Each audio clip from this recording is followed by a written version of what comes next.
Hi, hello, welcome to my channel. It's Math SciTech, and today I am uploading the second video. Today I would like to cover overview of mathematics. That is, the topics that we are going to learn from school math to the higher education. What are the mathematical methods that we are learning from algebraic expressions to the differential equations, and all those will be covered in today's lecture. So I'll be giving some summary of these topics, and then based on this from school level to the higher education. Uh, I hope you will be enjoying these sessions. So kindly share your inputs if there are any. So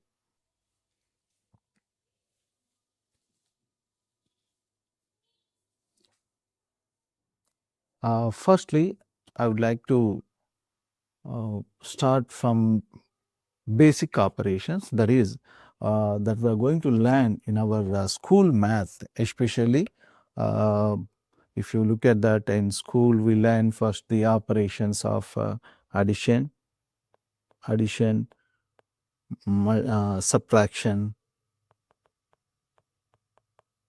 multiplication, multiplication, and division. Division. So these are the four operations we are learning in very beginning. After learning the numbers, we are actually our teacher is introducing the first one with addition, adding two numbers, and then after gaining some confidence, we are moving to addition of two numbers with tens place and then hundreds place, 3 digits or 4 digit numbers, and so on. And then we are starting with single number subtractions, and then we are moving to 2 digit subtractions, and then multiplying some numbers, and slowly we are learning divisions. After mastery of these operations enables learners to perform calculations accurately and to recognize numerical relationships. After that, we introduce variables. Variables. So, what are variables? So, in other words, if you ask me to summarize this, addition actually, if you look at that, adding two numbers, let's say 2 plus 5, what is the output? And then we move to 25 plus 65 addition, two digit numbers, and then 365, 468, and then 2768 or something. Three digit numbers, adding 3 digit numbers, and then subtraction with 5 minus 2, so single digit, and then 2 digits subtractions, and so on. After that, we learn multiplication, multiplication with started with single digits, 2 5s, yeah, and then we move to 2 digits, and then 2 digits into 2 digits, and then 3 digit numbers, something like that. We have moved, and then we learn the concept of division. So 8 by 4, something like that. Example, division, and then move to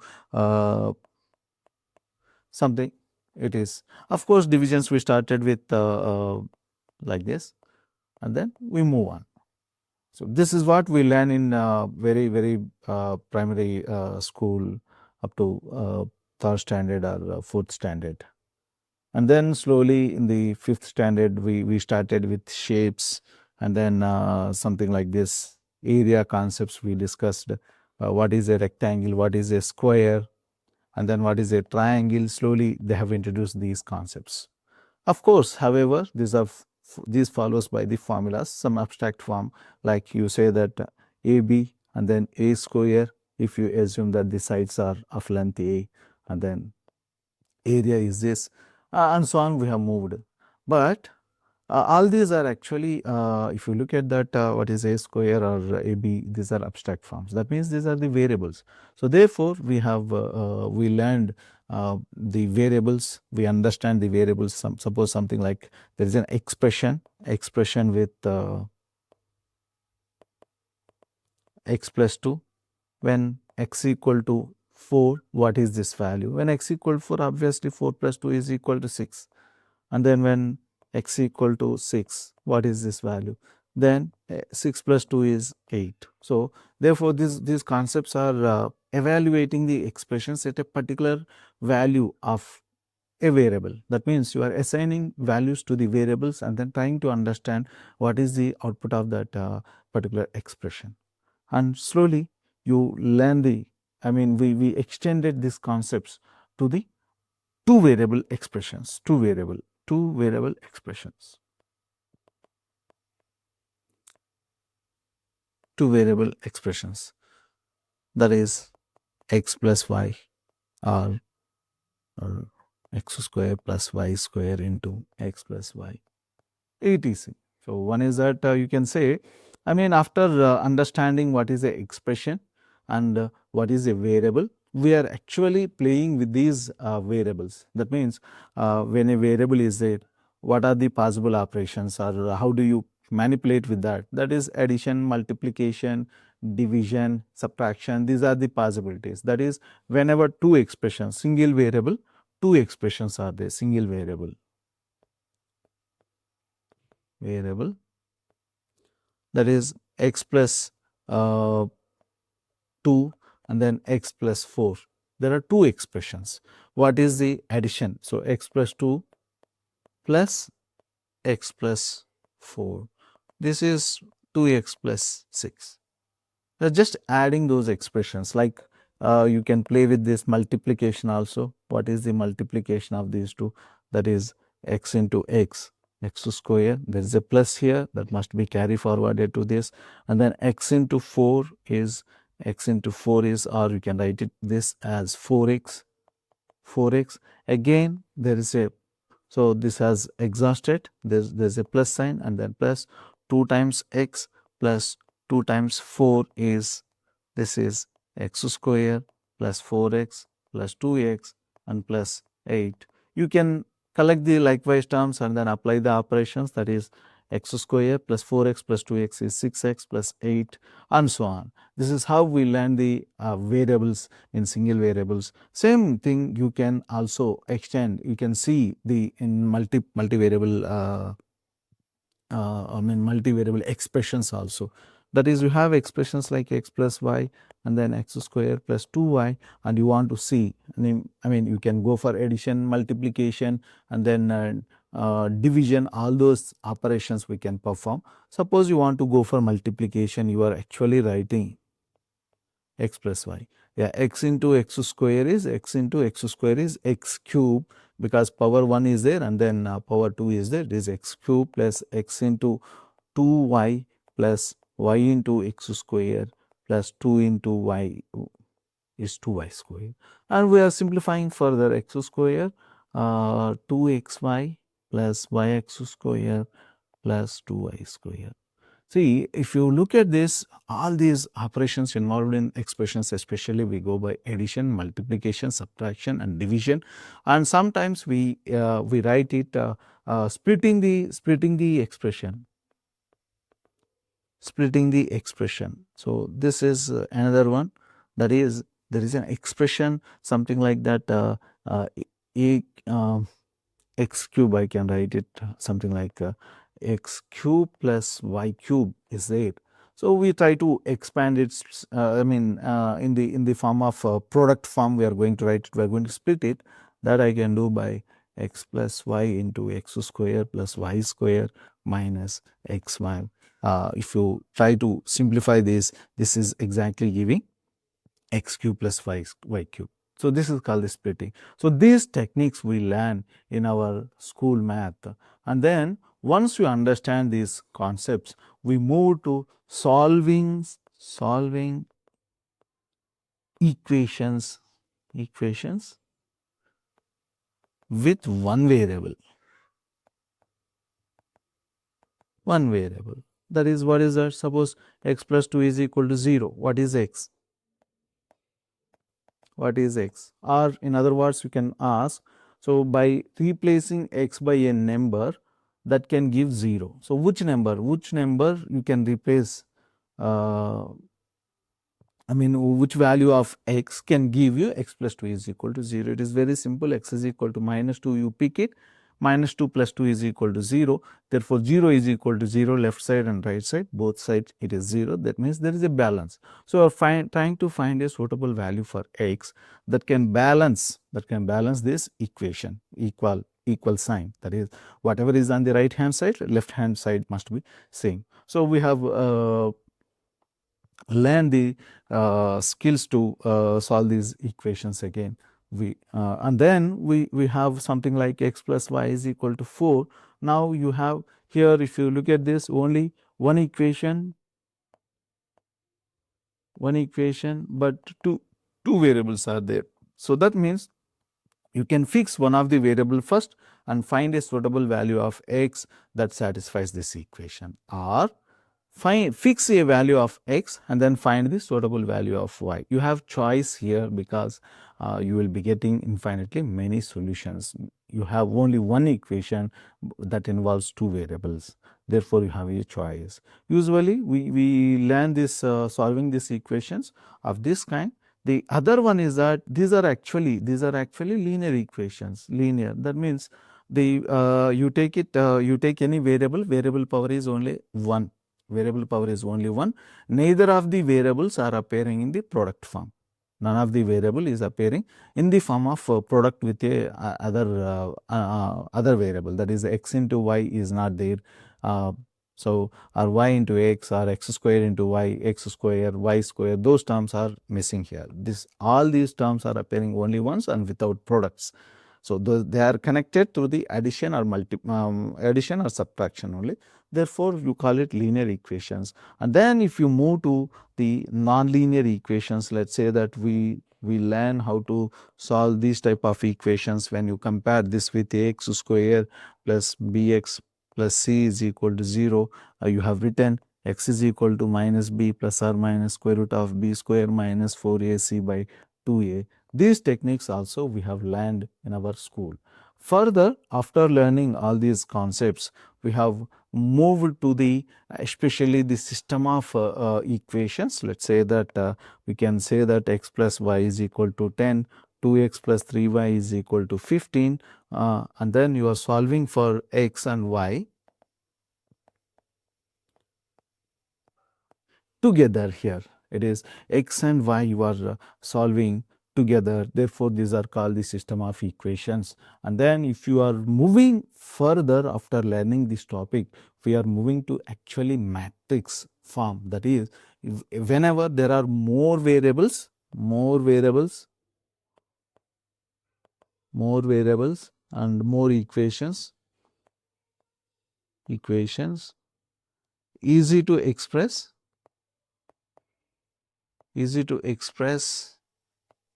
and handle them in the matrix form. That is, you are expressing that Ax equal to B form. And then where B is the non-homogeneous term, non-homogeneous term. You are trying to find if it is x is invertible or not. If x is invertible, you can always find x is equal to A inverse into B. So, you can solve it. If that is not invertible, whether you can get the solution in any other method, that we are going to see in the later. Therefore, these are the methods. I mean, why we are learning matrices. So, in the real world, every data is data will be collected in the stored in the matrix form. Therefore, this in school and then college, we are actually trying to understand the matrix data, how that is expressed, and then how to handle them, how to solve that if there is any specific methods that we need to use to handle that data to get the results. That is the reason we are learning this matrix theory. And before, move on to this further, next, there is a concept called function concept is a function. So, we are learning what is a function,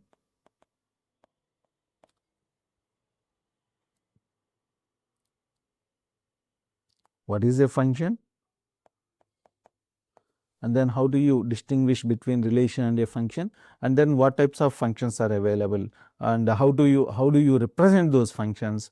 I will make a separate videos on all these topics one after the other, but I am trying to summarize this. And then once you understand the function concept, we have something like trigonometric,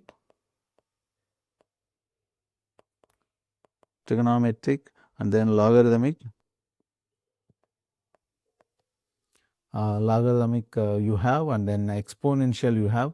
So therefore, we are actually looking after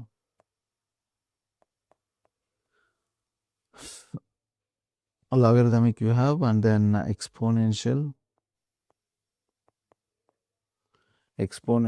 you have, exponential, and all these different functions are there. You are going to handle it. I mean, of course, trigonometric, you are learning trigonometry is very important in your school math. That will be extensively covered in your school math, especially all types of functions will be introduced, how to find the angle and all those things. And then we are moving to geometry. Geometry also you are learning. Let's say that distance between 2 points, line equation, what is slope, all those things you are learning in the geometry. And then we are further moving to the concept of uh,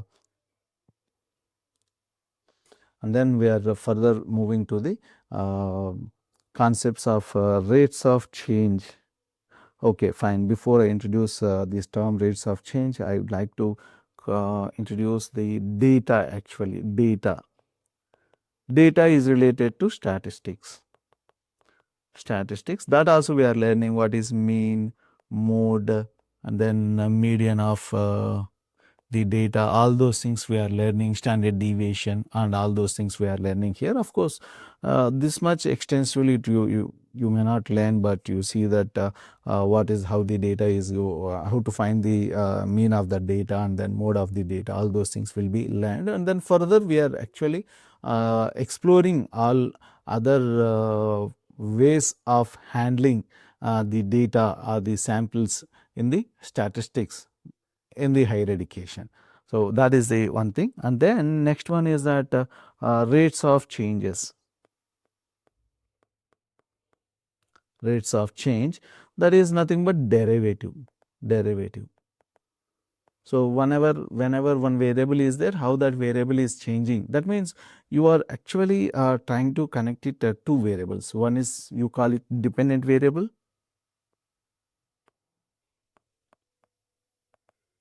another one is independent variable.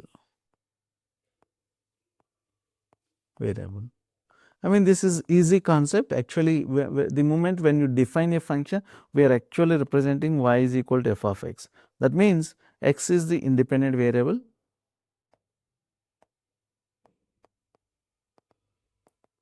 y is the dependent variable.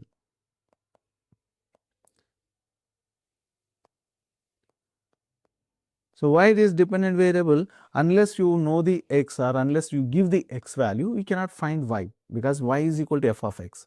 So for example, y is equal to x square. To find y value, you should know whether x is 0 or 1 or something. So if you know x is 0, y is 0. If you say x is equal to 1, then y is 1 square is 1 again. So something like that. So you are finding. So that's why it is called independent and dependent. So here in the derivatives, you are using rates of change of one variable with respect to another variable. So the function, actually we call it the dependent variable. The input, we call it the independent variable. We call it dy by dx is the rate of change. This y is the dependent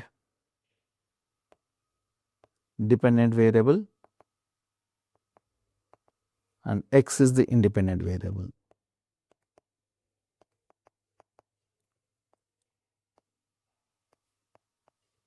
Independent variable.